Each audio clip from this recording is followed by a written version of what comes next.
lorsque les deux prétendants au mariage concrétisent le mariage, l'acte du mariage, il y a des droits et des devoirs.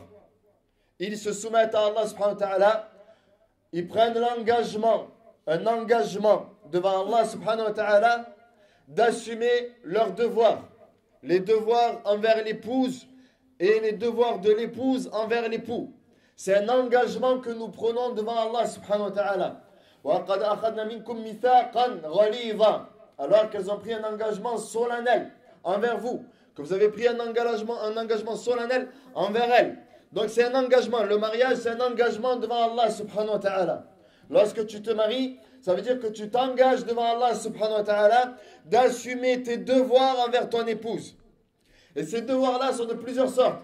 Il y a des devoirs qui sont liés à tes biens et des devoirs, d'autres qui sont liés au comportement que tu as envers elle. Mais c'est une obligation que tu as. C'est une obligation que tu as pris devant Allah subhanahu wa ta'ala. Et si cet engagement-là, tu n'es pas à la hauteur de cet engagement-là, tu es dans le péché. Tu es dans le péché. Et le but de cette khutbah-là, est d'étudier ensemble quels sont les droits de l'épouse envers l'époux. Ou autrement dit, quels sont les devoirs de l'époux envers l'épouse. Qu'est-ce qui est obligatoire pour toi, mon cher frère, envers ton épouse? Qu'est-ce qui t'incombe? Les points sur lesquels tu n'as pas le choix. Lesquels sur lesquels tu es obligé de t'y soumettre. Et de ne pas transgresser là-dessus, de ne pas transiger, de ne pas négliger ces points-là. Quels sont ces points-là? Premièrement, Allah subhanahu wa ta'ala t'a rendu obligatoire un-nafaqa. Un-nafaqa, c'est-à-dire la dépense. Dépenser pour ton épouse. Allah subhanahu wa ta'ala te l'a rendu obligatoire. Allah nous dit que celui qui est aisé dépense de son aisance. وَمَنْ قُدِرَ عَلَيْهِ رِزْقُهُ فَلْيُنْفِقْ مِمَّا أَعْطَاهُ اللَّهُ. Et que celui qui est serré dans ses dépenses, dans ses biens, qu'il dépense de ce qu'Allah subhanahu wa ta'ala lui a donné. Dans quoi tu dois dépenser pour ton épouse? Obligatoirement dans le maskan, dans le logement. Dans le logement et l'intérieur du logement. Deuxièmement, dans les vêtements. Tu dois la vêtir. Troisièmement, dans la nourriture. Et in ta'addadati zawjat, ta'addadati al-huquq. Et si il y a plusieurs femmes, alors il y a plusieurs devoirs. S'il y a plusieurs femmes, alors il y a plusieurs devoirs. Donc c'est une obligation pour toi de dépenser pour ton ou tes épouses. Je dis ton ou tes épouses parce que ça existe, tes épouses dans notre dîn, même si aujourd'hui c'est devenu quelque chose de tabou. Si aujourd'hui c'est devenu quelque chose dont les gens ont peur de parler. Non, dans notre dîn, il y a ton et il y a tes épouses. Jusqu'à 4. Jusqu'à 4, l'homme il a droit à 4 épouses. Et si donc il a plusieurs épouses, il a plusieurs devoirs envers elles. Il a plusieurs devoirs envers elles. Et ces devoirs-là, donc il est dans l'obligation de la loger. Obligatoirement.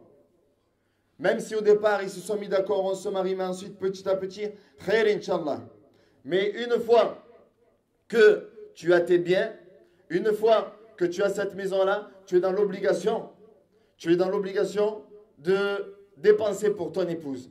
Pourquoi on me dit ça? Parce qu'il y en a qui, avec cet argent-là, au lieu de dépenser pour leurs biens, pour la famille, dépensent ailleurs. Ils vont dépenser ailleurs. Ils vont dépenser dans du superflu, dans le foot ou encore pire, dans les jeux de hasard, le tiercé et tout ce qui est les jeux de paris, et ainsi de suite. Tout ceci est haram, et tout ceci est haram. Et le prophète dit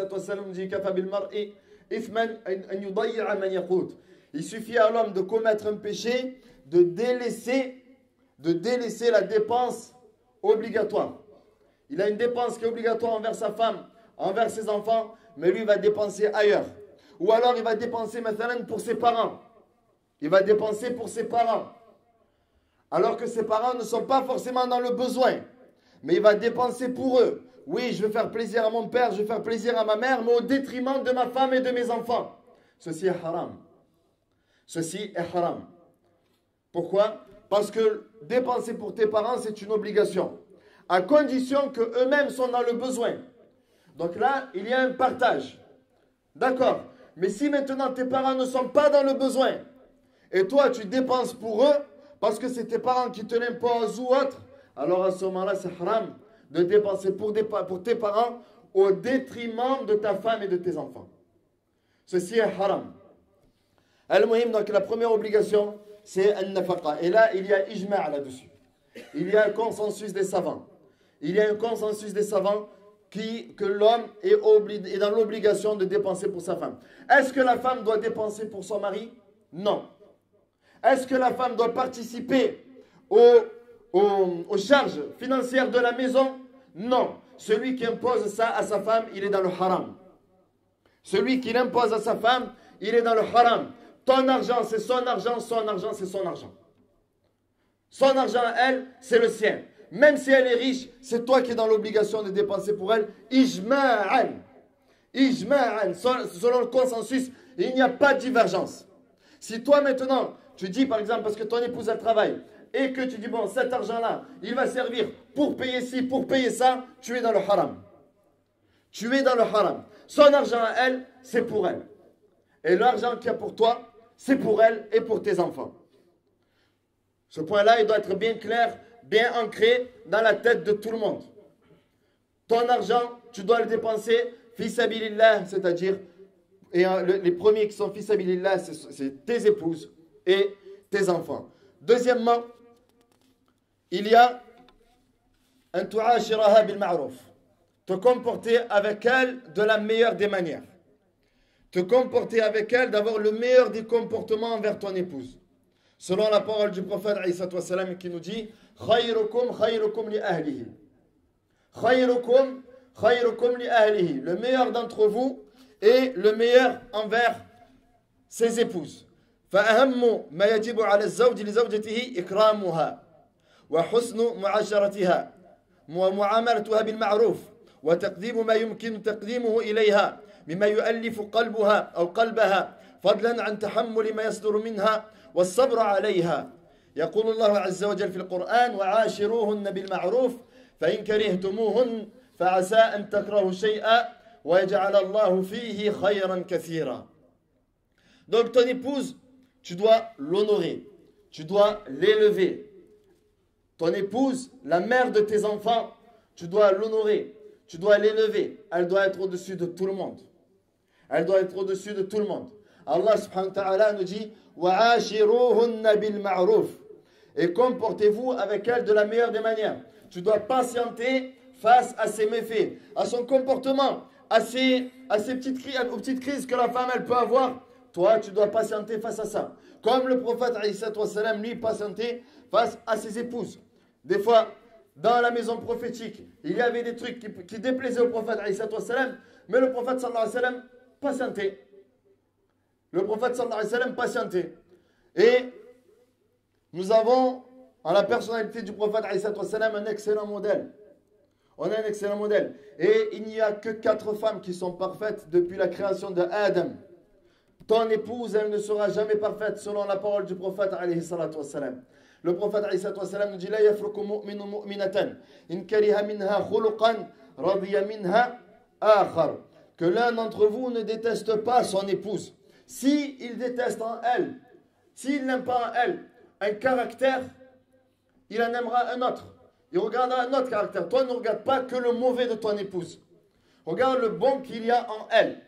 Regarde le bon qui est en elle et penche-toi là-dessus. Est-ce que tu peux essayer de changer, que vous pouvez changer ensemble? Alhamdulillah.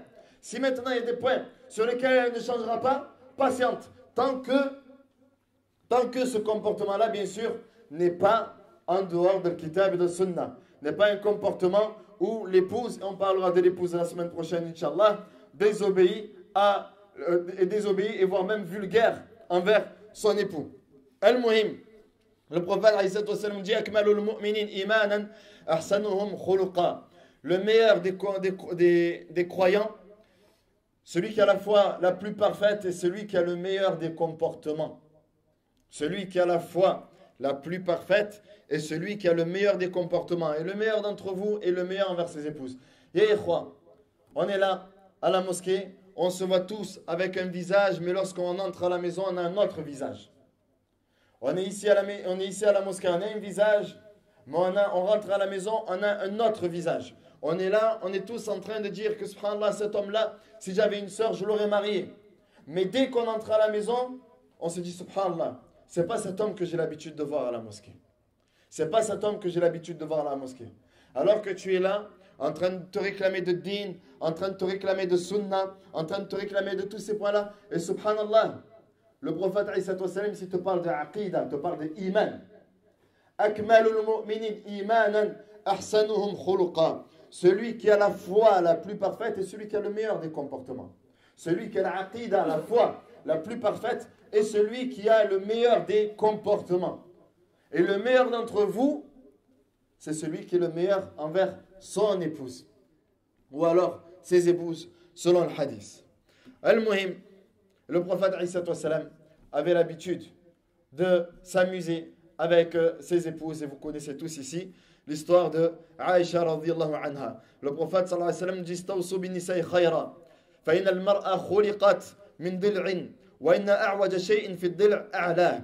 Fa in dhahabta tuqimuhu kasartah. Wa in taraktahu lam yazal a'waj. Le prophète nous dit enjoignez-vous le bien envers vos épouses. Enjoignez-vous, conseillez-vous le bien envers vos épouses. Car elles ont été créées à partir de la côte. Et la côte la plus tordue est celle du haut. Et les ulama ici ont dit pourquoi? Parce que celle du haut, c'est celle qui est liée au cœur. Et la femme ici agit souvent sous l'effet de l'émotion. La femme est souvent prise par l'émotion, alors qu'on parle de manière générale. Alors que l'homme, il va plutôt plus agir avec sa raison. Et la femme, elle est plus émotive que l'homme. Et ce n'est pas méprisable. Ce n'est pas quelque chose de négatif pour la femme en disant ça. Mais le prophète nous dit par la suite, si tu essayes de la redresser, cette côte-là, tu vas la casser. Tu vas la casser. C'est-à-dire que tu ne pourras jamais redresser cette côte-là. Donc tu ne pourras jamais, toi, atteindre la perfection. Et avant même de chercher la perfection chez ton épouse, cherche-la chez toi.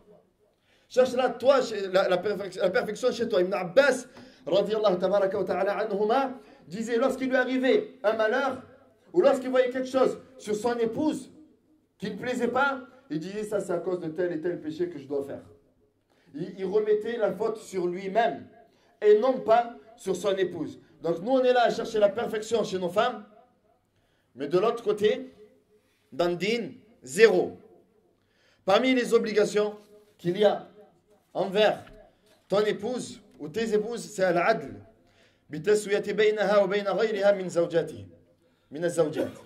Le fait d'être juste entre tes épouses pour celui qui a des épouses. Le fait de faire preuve de justice dans les dépenses, dans le temps ou autre. Parmi les devoirs de l'homme envers son épouse, ce qui peut paraître aujourd'hui insensé, voire bizarre, c'est que l'homme assouvisse au désir charnel de sa femme, de son épouse, lorsqu'elle le demande également. On a l'habitude de connaître, dans le sens inverse, que la femme n'a pas le droit de se refuser à l'homme, mais également l'homme n'a pas le droit de se refuser à son épouse. Ça peut paraître bizarre, mais wallahi ikhwa, combien d'appels on reçoit où l'homme se refuse à son épouse. Où l'homme se refuse à son épouse. Et ici, Ibn Hazm et d'autres disent que l'homme est dans l'obligation au moins une fois tous les 4 jours, parce que l'homme peut avoir 4 femmes, donc une fois tous les 4 jours d'avoir une relation avec son épouse. Si au-delà de ça, il n'y a pas eu, il est dans le haram. S'il n'y a pas eu, bien sûr, et qu'elle n'a pas réclamé, et qu'elle a réclamé, il est dans le haram. Mais si maintenant elle ne réclame pas, par rapport à l'âge ou à autre, ou peu importe, il n'est pas dans le haram. Mais si maintenant elle réclame et que l'homme se refuse à son épouse, il est dans le haram. Et si, par la suite, il se passe ce qui se passe dans ton couple, فَلَا تَلُمَنَّ إِلَّا نَفْسَكَ. Ne t'en prends qu'à toi-même. Ne t'en prends ici qu'à toi-même. Parce que toi, tu penses que non, jamais ça ira voir ailleurs ou autre. Ya ibadallah. Peut-être que tu n'es pas encore en phase avec la réalité dans laquelle nous vivons aujourd'hui. avec les réseaux sociaux ou autres, où aujourd'hui, tout le monde est en contact avec tout le monde. Où tout le monde est en contact avec tout le monde. Donc c'est une obligation, toi, tu es dans l'obligation d'assouvir les désirs de ton épouse. Si tu ne le fais pas, tu es dans le haram. C'est interdit. Donc au même titre que la femme ne se refuse pas à l'homme, l'homme également ne se refuse pas à la femme. Et le dernier point, même s'il y en a d'autres, et le dernier, même si pour moi, à mes yeux, c'est le plus important, mais je l'ai laissé pour la fin, pour que les retardataires écoutent bien, c'est ta'limuha umura diniha. Lui enseigner les principes, les fondements même de la religion. Lui enseigner la religion, lui enseigner din. C'est une obligation. Et si toi, tu ne peux pas lui enseigner, tu es dans l'obligation de payer quelqu'un qui doit lui enseigner. Et quel que soit le moment, tu es dans l'obligation de lui payer quelqu'un qui lui enseigne le Coran, qui lui enseigne la langue arabe, qui lui enseigne l'apprentissage de salat, et qui lui enseigne avant tout le tawhid, qui lui enseigne l'aqidah. C'est une obligation. Et ya ibadallah, mes frères, wallah, excusez-moi de vous dire ça, mais comme je vous méprise, comme je méprise la plupart des frères qui empêchent leurs femmes d'aller étudier, qui empêchent leurs femmes d'aller apprendre, qui empêchent leurs femmes qui disent non, moi, ma femme, elle ne sort pas, c'est moi, je lui enseigne. Et tu lui enseignes quoi? Tu lui enseignes quoi? Tu lui as jamais rien enseigné. Et en plus de ça, tu l'empêches de se rendre à la mosquée. Pourquoi? Parce que toi, quand tu rentres du travail, il faut qu'elle s'occupe de tes enfants, et toi, tu n'as pas le temps de t'occuper de tes enfants. Ya Abdallah, la mère, c'est elle la première madrasa. C'est elle la première enseignante. Qu'est-ce qu'elle peut enseigner si elle-même, elle n'apprend pas? Si elle-même, elle n'apprend pas. Tout ça, toi, tu es en train de dire, non, ma femme, je ne veux pas qu'elle aille apprendre. Je ne veux pas qu'elle aille apprendre. Qu'elle aille apprendre ici ou ailleurs, peu importe l'endroit. Peu importe l'endroit. Mais qu'elle aille apprendre le Coran, qu'elle aille apprendre la langue arabe, c'est elle-même qui va enseigner à ses enfants. C'est elle-même qui va enseigner à ses enfants. Parce que le rôle le plus important de la mère, et ton plus grand devoir, toi, envers tes enfants, c'est de lui choisir la meilleure des mères. C'est de lui choisir la meilleure des mères. C'est de lui choisir celle qui va lui enseigner. Mais toi, tu empêches ton épouse d'aller apprendre. Que ce soit ici, en ligne. Alhamdulillah, aujourd'hui, maintenant, on peut apprendre en ligne. On peut prendre des cours de religion en ligne. Paye-les en ligne. Fais en sorte que ton épouse apprenne. Mais qu'elle ne reste pas sans rien faire. Et si maintenant c'est elle-même qui ne veut pas, tu dois lui imposer.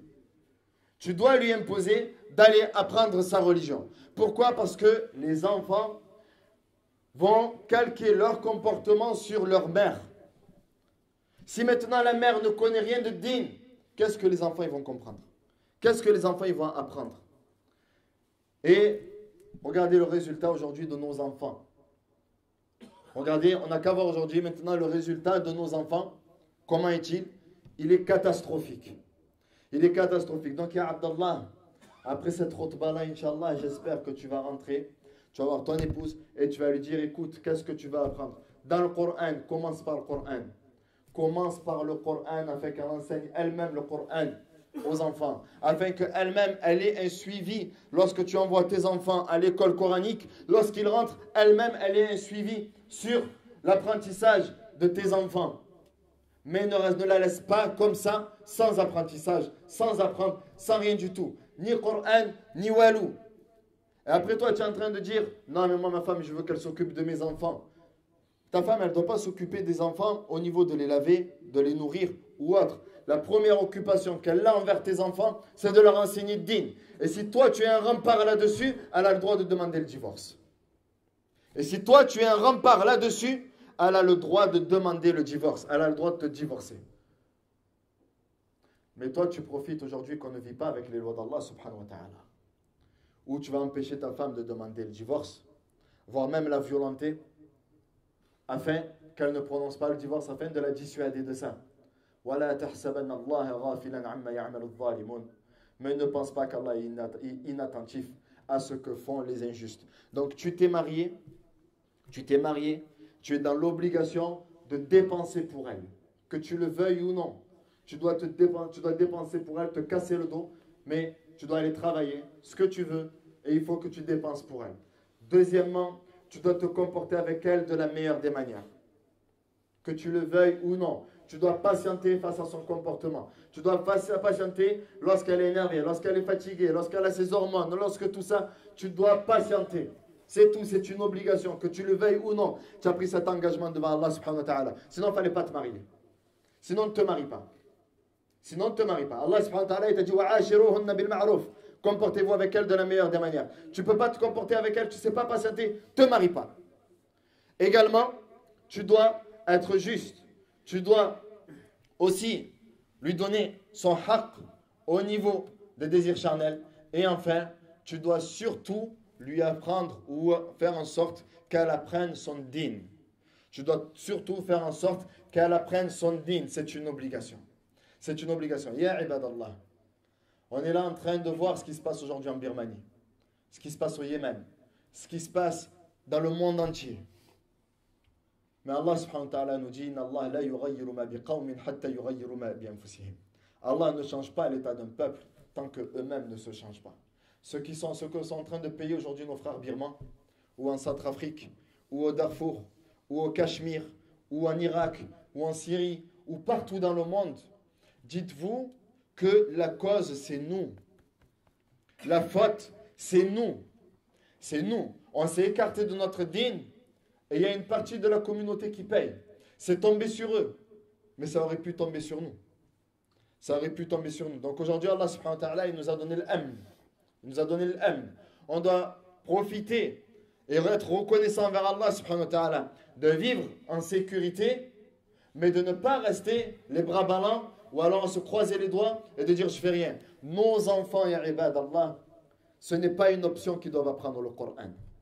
Nos enfants, ils doivent tous savoir le Coran. Nos enfants, ils doivent tous savoir le Coran. Ce n'est pas une option. Ils doivent l'avoir. C'est une obligation pour nous que nos enfants, dans la situation dans laquelle on est, ils doivent avoir le Coran. Et on doit se donner les moyens, ibad Allah. Maintenant, rester comme ça, on n'avancera à rien. Donc, on doit commencer par se réformer nous-mêmes et réformer nos demeures. Et avant de parler de nos épouses, toi, regarde, par rapport à ces points-là qu'on a donnés, si envers ton épouse, tu es juste. Car si tu ne l'es pas, tu auras le Nabi alayhi wa sallam yawm al-qiyamah en face de toi. Le prophète alayhi wa sallam a dit Allahumma inni uharriju alayka haqqa da'ifayn.